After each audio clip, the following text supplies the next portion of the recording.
My goodness, it's good to see your faces. Welcome home, Debbie. We've missed you. You know, sometimes we're our worst enemy, or a lot of times we're our worst enemy. And God always forgives because that's who He is.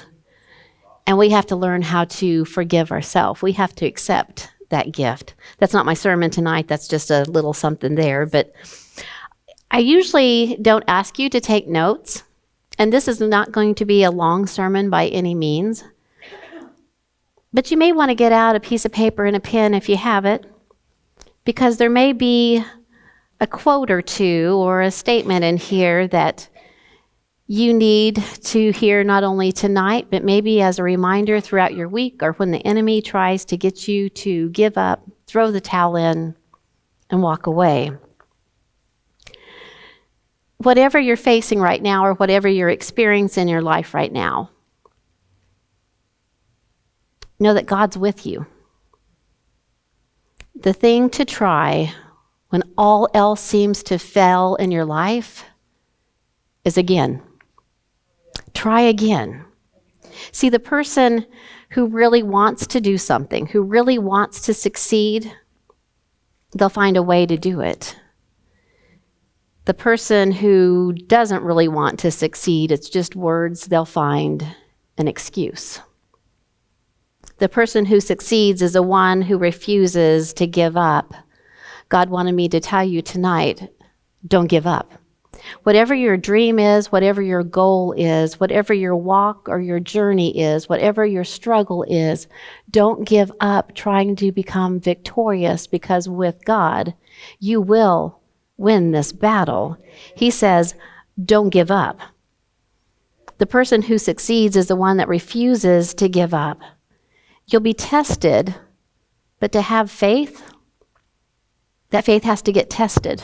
When that faith's tested and you don't give up, then on the other side of that, it's victory.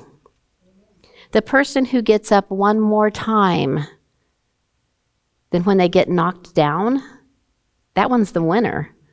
If you've ever watched a boxing match and they knock somebody down, if he keeps getting back up, he's usually going to be the winner, because each time that he gets back up, he's usually just a little bit more angry. And he's ready to fight. I used to get angry when I was little because my parents had got me one of those bop bags, you know, the little guy that looked like a clown and he had a weighted bottom. And man, I would go and haul off and hit him and he would hit the ground and I'm like, yeah, and I would turn to walk away and up he would pounce again. And I would get so angry. I'm like, why does he not stay down? Well, spiritually, that's what I want to be. I want to be that bop bag that the enemy thinks that he's got me one last punch, and the minute he walks around all cocky and self-confidence, he's going to see me pop right back up again. So see, the winner is the one that gets knocked down but gets back up again. It even says so here in the Bible. It says that when we get knocked down, that's not the problem. The problem is when you stay down. Then it's the problem. Get up. Because success begins by getting up one more time after the last knockdown.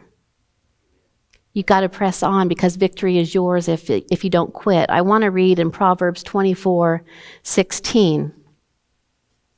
And it even tells us that the righteous man gets knocked down. It says, for a righteous man, he may fall 7 times. Didn't say he stayed down, though. He says, and rise again. But the wicked shall fall by calamity. So even the righteous man is going to have things where the rug's knocked out from underneath his feet, where life didn't go the way that he thought it would go, and he would maybe even throw it up to God. But I'm a good, strong Christian. I'm faithful. I believe in you. I tithe. I read my Bible. I do good works. But see, part of the victory is the knockdown.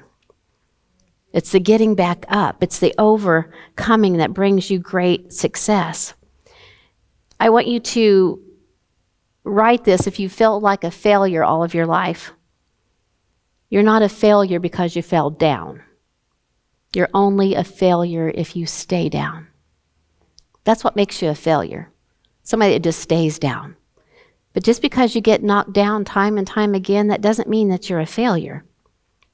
The enemy will say there's no way. There's no way out of this. There's no way for things to get better. But in John 14:6, it says that Jesus says, I'm the way. Quit looking for all of these other ways to work things out. Quit staying up at night worrying and trying to figure out how things are going to work, because you won't find that way on your own. Jesus says, I'm the way.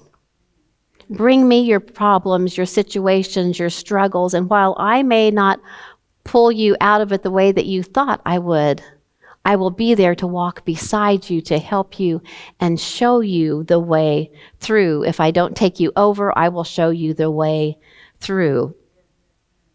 Jesus says, I'm the way. We may not know the way, but God's the way maker. When Mary was told that she was going to have the baby, which would be the Savior of the world, she didn't know the way, how that would happen, but God already knew the way. When Moses heard the thunder and saw the dust coming and the ground underneath his feet vibrating because the enemy was coming and he was responsible for millions of people, and he probably for a split second thought, God, did you bring us out here to let us get slaughtered? I don't understand the plan. See, he didn't know the way, but God already had the way. He was the answer. He says, you already have it. You already have everything that you need. All I have is a stuttering tongue and a stick. And God says, that's all you need. Take that stick and hit the water. David didn't know the way out when even his own son had rallied up armies to surround and kill him. And the king was after him to take him out. Everybody that he knew, it seemed like, had turned on him. He didn't know the way out, but God gave David victory because he knew the way maker. When God told Joshua, you see that town right there called Jericho, that no army can go over, no army can go through, nobody has defeated them, you're going to do it. He didn't understand. He didn't know how this would possibly happen. He could not see the way. But God said, you're going to use your feet and you're going to use your mouth. Well, you may not have to go to a complete city, but you may be surrounded. The enemy may has built a wall around you and you don't see a way out. God says, use your feet, stomp his head, and use your mouth to curse the enemy. See, God has a way out for you for every situation, but it requires you to not give up. He can't work with you if you're going to throw the towel in. The enemy wouldn't be fighting you so incredibly hard if he didn't know that you were close to victory. Otherwise, he would just walk on by. But why does he attack your body? Why does he attack your thoughts? Why does he attack your self-esteem? Why does he attack your heart? Because he knows that victory is so close. He can't take you out, so he tries to wear you down. And even the Bible, it even says that he seeks to wear out the saints. God tells us, don't be weary in well-doing, because soon, you're going to reap. And if you stay with God, he'll strengthen you. He says, you may be tired, but if you stay with me, you're going to be able to soar like an eagle, and you're going to run and you won't be tired. There is nobody that's beyond change. Don't give up on yourself, for this is saying that God's not powerful enough to change me. If you do what you can do, then God's going to do what you can't do. That's what he wanted me to tell you tonight. Number one, to not give up. And you're not a failure just because you've been knocked down. You're only a failure if you stay down. And he says, you do what you can do. And then you let me do what only I can do.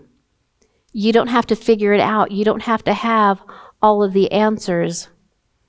For a period of time in my life, it would come and go, and the enemy used it to torment me. And it was about my ministry down the road and what's going to take place in the future. And what do I do? What do I not do? How is this possibly going to work out? And God was always silent. But you know why he was silent? Because he tells us on a need-to-know basis. See, I hadn't crossed that road yet. And I was trying to get it figured out years and years and years ago because I wanted to have my plan. I wanted to know how to navigate towards this plan that he was going to unfold. And I was trying to figure out all those answers.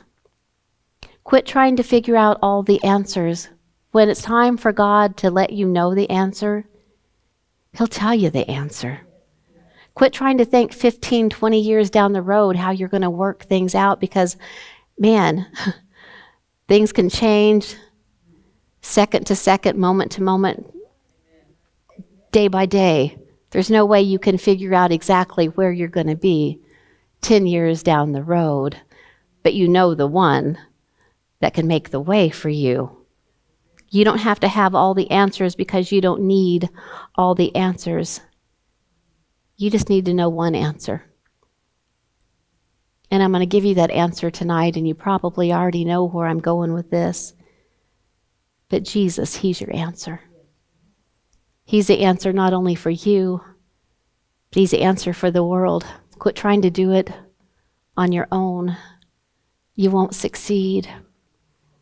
And if you think, oh, I am going to succeed because it's this dream that I have, it's this place that I'm going to get, or this thing that I'm going to achieve, but then after you achieve it,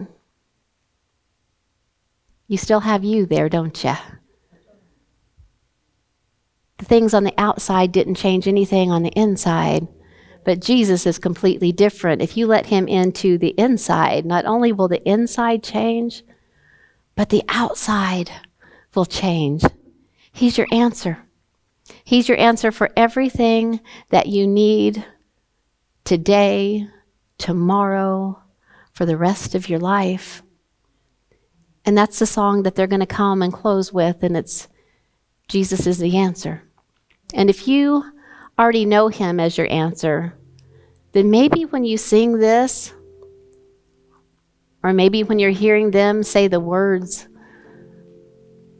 you can say a prayer for those that don't know this Jesus that can calm the storm, this Jesus that can right the wrongs, this Jesus that can give you peace where peace can't be found, this Jesus that can hold you when you cry, and not only will he hold you when you cry, he catches your tears in his hand. And he says, every tear that you've cried, I've wiped it away. That's here in my hand. This Jesus that even knows how many hairs you have on your head. This Jesus who knows the plans that he has for you. This is the Jesus that the world needs to know. They keep looking for answers in all the wrong places. They go to the counselors, they go online, they go and they dig in the books, and they look for it in every other place.